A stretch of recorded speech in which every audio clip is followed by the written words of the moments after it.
Bruh, what the f is a sneakerhead?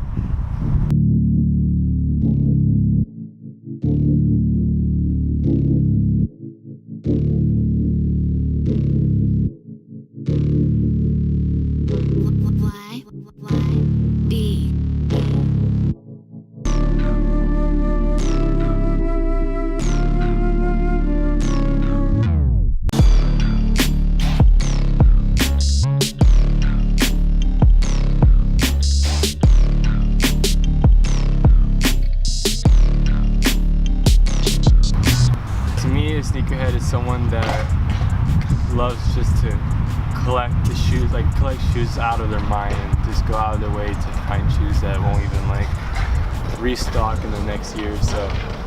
Somebody that's into shoes, the sneakers, Nike, Jordan, Adidas. Well, I guess there's a couple different definitions because there's different kinds of sneakerheads. There's sneakerheads who rely off like hype, like each release as it comes out. For me, I guess I would say I'm the type of sneakerhead. I get shoes as like a memory of something, like a time. So like for example, if I'm on a trip, maybe I'll get a pair of shoes or something like that. I'm not necessarily looking for the next release always. It's something that maybe catches my eye.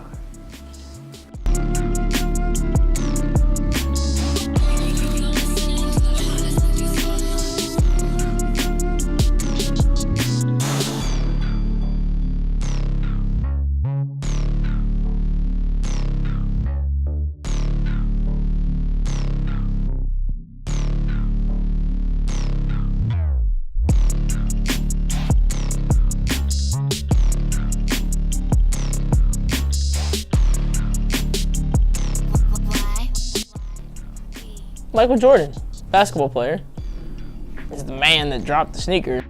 Jordans had like this nice thick bulk to them, and a lot of skaters, when starting out earlier, when skating was still like a new thing, people started skating in Jordans, and like they were just straight up comfortable in like the thickness. And then you have brands like Nike that like saw what they're doing, and then they made the Nike SB Dunks, and like that got inspired from the Jordan shoes. So it's kind of like just how things are progressing. And Adidas made this new shoe called Adidas Sambas, and then the Sambas are based off the soccer shoes that they had a while back.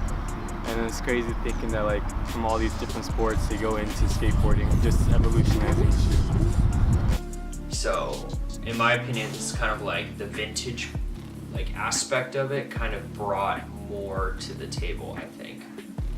Like brings it more kind of like a trend.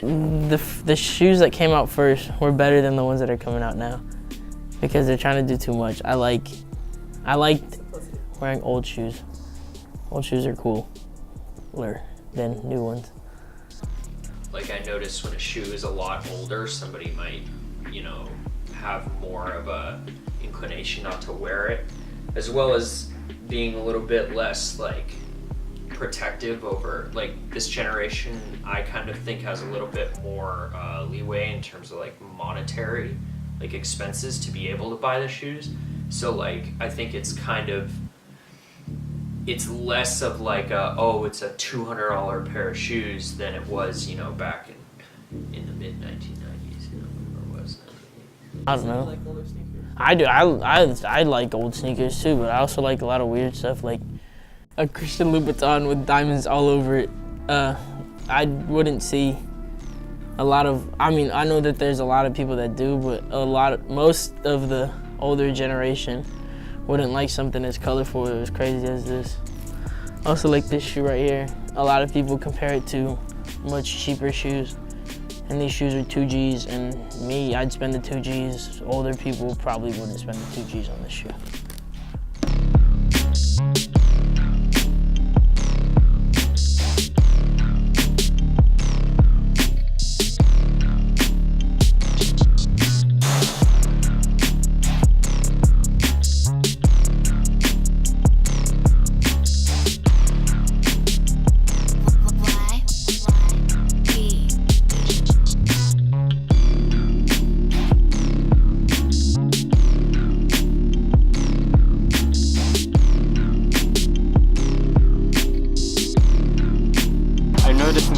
reflecting that people would go to the extent of making a super long line in front of a skate shop before a shoe releases. I waited in line for 4 days, like 4 straight days, 4 24-hour days. All right, so this is the reverse shattered backboard one. It looks the same basically, but it just got black here, not white. So that's the shoe I waited 4 days for. They probably one of the craziest, amounts or lengths that I've gone to was for the Bred 11s, paying about $750, releasing at like $250, $300, so almost triple the price. The pair can cost me anywhere from $200 to $1,000, $2,000. So my mom doesn't like it when I spend stupid money like that. But flex. If you wait in line for anything, it might be sold out and it might never come back to where you'll see it ever again, maybe in resale. But I've noticed, like, when I was standing in that line, I'm just like, why am I here? This is for a shoe, man. And then it's just like, I think that's the farthest extent I've gone. I never had like waited overnight or anything, but like I feel like I'm getting to that point because I'm being more addicted to like newer and newer shoes. I've been collecting shoes for maybe like 7 years, and it used to be a little bit more exciting getting a new pair of shoes. Now it's kind of just like, oh, here's another pair. Like, I already got so many that I can wear. I don't get to all of them. Knowing that like you have a shoe that no one locally will ever have, and it's kind of like, and then the fact that I can say that, like, I have this shoe and you don't, and then screwing it up later with skating in that nice shoe and then like giving it holes and all that good stuff, like makes me feel nice, like I have this shoe that you can't have and then I screwed it up. So it's a big part of my life because I like to flex all the time. So yeah, I mean, for like that reason, I think that it's a huge part of my life, and yeah.